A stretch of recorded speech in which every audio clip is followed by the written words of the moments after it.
Hello, I'm Mark Miller. I'm the global editor of Bloomberg Live. And today it's my pleasure to welcome Sharmistha Dubey, the CEO of Match Group, to The Year Ahead. Hello, Shar. Hello, nice to be here.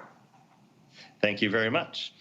So today we're talking about the future of online dating and love in the time of the coronavirus. Or as I like to think about this conversation, let's find Mark Miller a husband. I'm sorry about that, Shar. I'll try not to make this all about me. Let me give our viewers a brief overview of Match Group. Match Group owns 8 of the world's biggest dating apps, which are Tinder, Hinge, OkCupid, Match, Plenty of Fish, Our Time, and several others. You're by far the biggest player in the online dating business with, I believe, an average of 10.8 million subscribers worldwide. In 2019, you had revenue of more than $2 billion. And since March, and I think this will give our viewers a sense of what online dating is like in a pandemic, Match's stock price has nearly tripled, and you joined the NASDAQ 100 in December. So Shar, early 2020 must have been a surreal time for you. You officially took over as CEO in March, just as the pandemic was shutting down New York, Europe, Asia, other parts of the world. What was your first reaction when you heard about this? You know, we don't have a business in China, but we do have businesses in Japan and Korea and other parts of Asia. And so back in late January, Feb, we were tracking what was happening in those countries, and we were watching to see if it was impacting any of our metrics. And we hadn't really seen much of an effect at the time.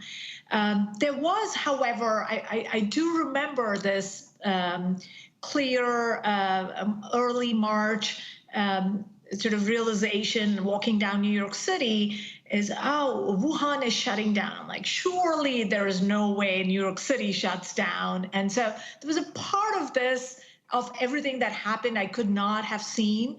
But we were, at the back of my mind, I think I did have this idea that what if it does? And what if we're all kind of stuck at home? Do we even have all the bandwidth? Do all of our employees have laptops that they can work from remotely? And so we had done a little bit of prep, perhaps 3 to 4 weeks ahead of that mid-March fateful time when the news started coming from Spain and Italy, and then quickly came to New York and California. And yes, those were a couple of weeks that I don't think any of us could have imagined what life was going to become. Was there ever any moment when you thought, what if this is the end of dating, as we know it? Did you have that kind of dark thought, or did you just think, okay, we're going to figure out how to move forward? I have fundamentally always known that this is such an essential thing for humans. It's existential. Finding love and relationships and connections is existential. So I don't think I ever for a moment thought about this being the end of dating. I certainly worried about what the short-term volatility might be, because at the end of the day, dating requires a certain, frame of mind and a certain outlook, and the anxiety and the shock and sort of the news that was going around. It was certainly going to have an impact to how users behave. That much I knew. But not for a second I thought this is going to be the end of people's quest for love. It never is. Speaking personally, and again, we're trying not to make this all about me, but you're right in that first period, I wasn't going on the apps, the dating apps. I'm on Tinder and Hinge myself, and I wasn't in the right frame of mind to do that. And it looks like other people weren't either in that first quarter. But then by, the summer, late spring, summer, fall, you know, people were certainly in my circles were back on, and that seems to be reflected in your data as well, right? That's exactly what we saw in terms of activity. The first couple of weeks when the news was just, so shocking around the world, we saw a negative impact to all of our activity and KPIs across all platforms. But by the time April came around, things started ticking back up, and by summer, it was a whole different world. I believe starting then, around April, you began rolling out different products on the apps to make it easier for people to connect virtually. So one-on-one live capability, I believe you began rolling out in April across your portfolio. How did you decide to do that, and what's the effect been?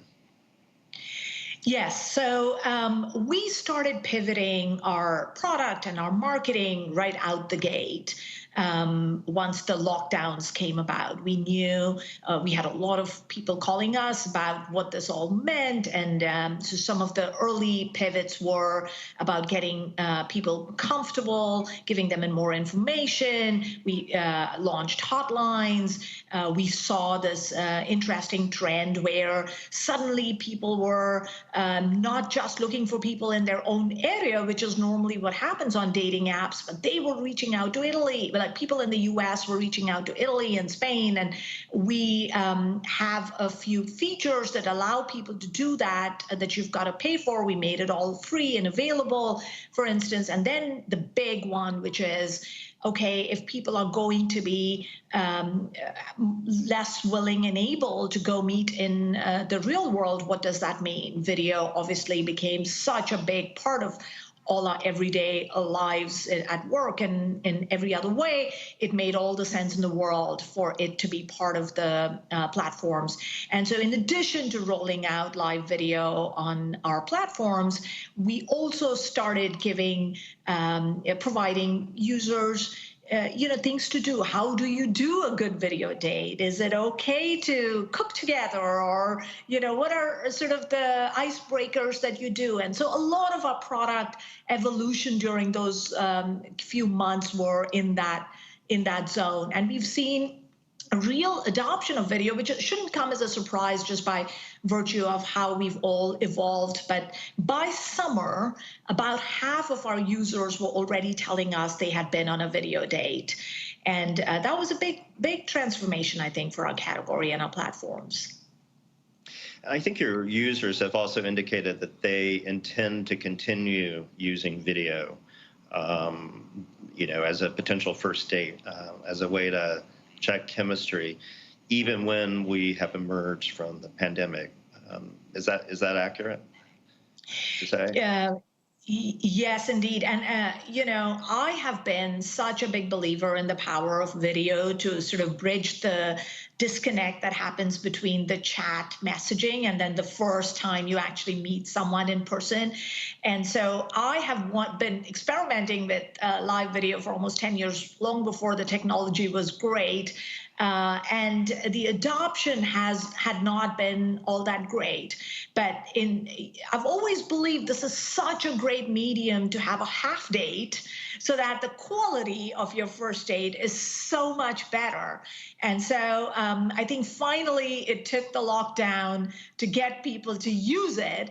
And once they've used it, the feedback we've gotten is once people use it, they love it. They see, it's a great safety tool for a lot of people as well. And it's a great way of knowing if, you're going to have chemistry and actually have a real good first date when you meet in person. So I do think even if the degree of usage comes down a little bit, I do think people have gotten comfortable to a point where they see the value of this medium going forward. Right.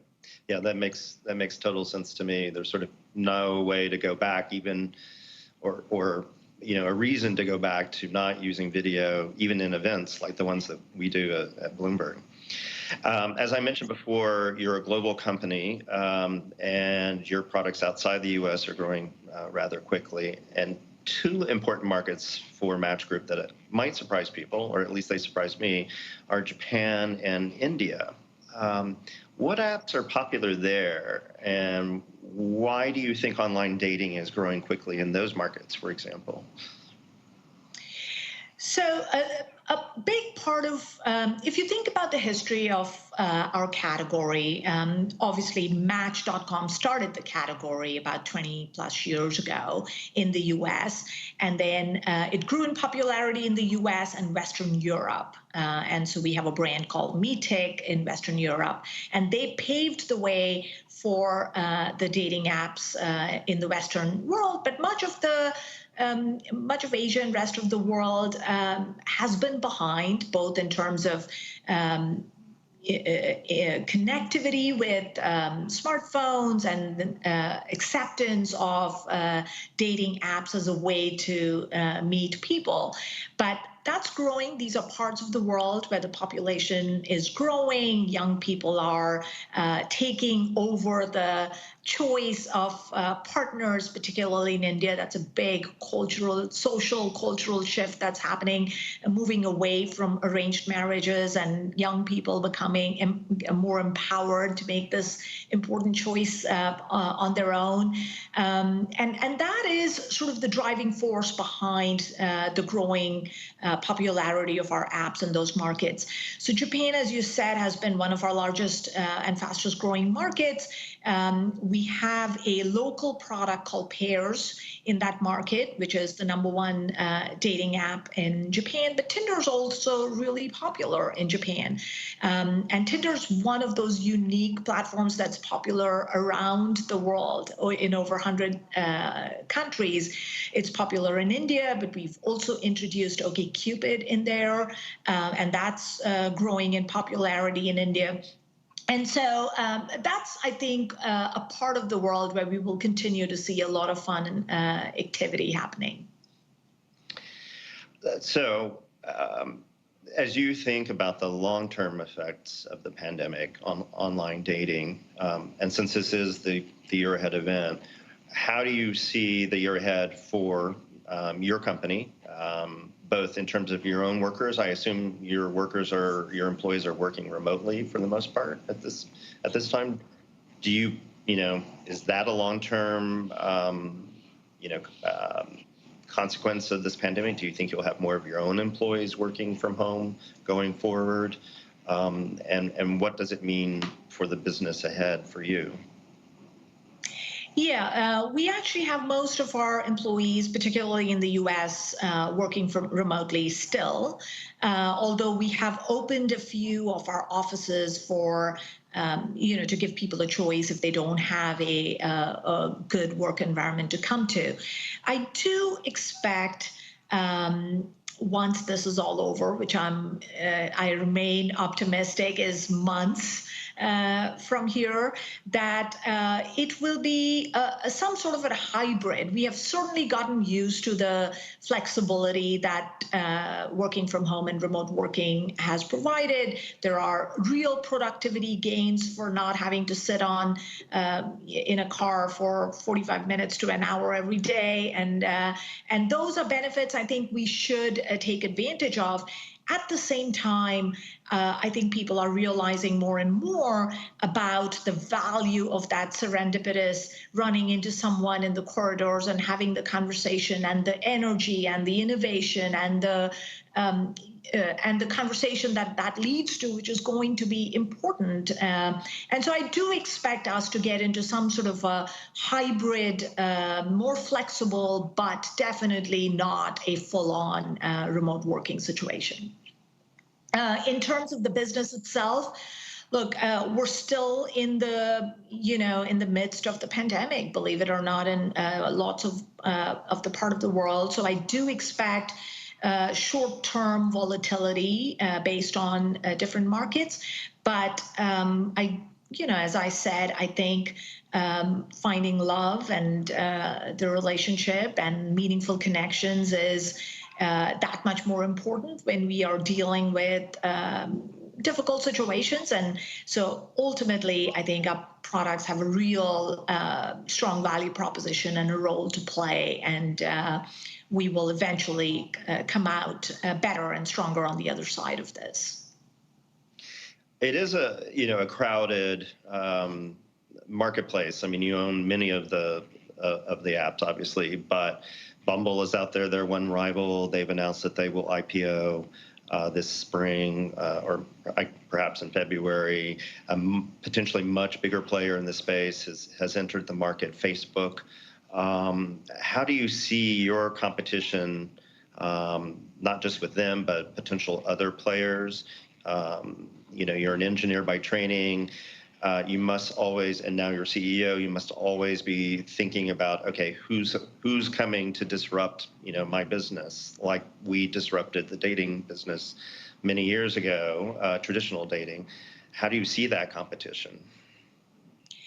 Yeah, so I actually like to think about my tenure, and I've been here 15 years. When I started, 3% of marriages in the US started online, and today that number is over 40%. So in some ways, as leaders of this category, who started this category, disrupted it again with Tinder, we owe it to ourselves to always be on the cutting edge of innovation to make sure we're growing and expanding this category worldwide. In terms of competition, I've always thought of competition exactly how you said. Every other way that people meet is a potential competition for us. Friends and family, church, school, work, restaurants, bars, other online players, as you mentioned, are always a competition that we're watching. And Facebook came into the category almost 3 years ago, believe it or not, in different markets. And we've, of course, been watching closely, and we've said this publicly. We haven't really seen an impact to our business. It's something that we are maniacally focused on, what everybody else is doing, but we always are looking to make sure we are at the cutting edge of technology and disrupting ourselves and being ahead of the game. Before we wrap up here, I did want to talk about a couple of important issues, obviously, in the news lately. We saw January 6th, the insurrection at the U.S. Capitol. I have noticed that you and other dating app companies are cooperating with law enforcement and providing information about those who participated in the insurrection. Walk me through that thinking and why that is the case. Why are you working with them? Yeah, about January 6th, it hit a lot of us personally. And, for me, I chose to come to this country 25 years ago because of everything that America stands for: opportunities, freedom, democratic institutions, values, principles. So it was personally a very difficult day to watch. But this 25 years of my incredible experience in this country is what makes me an optimist.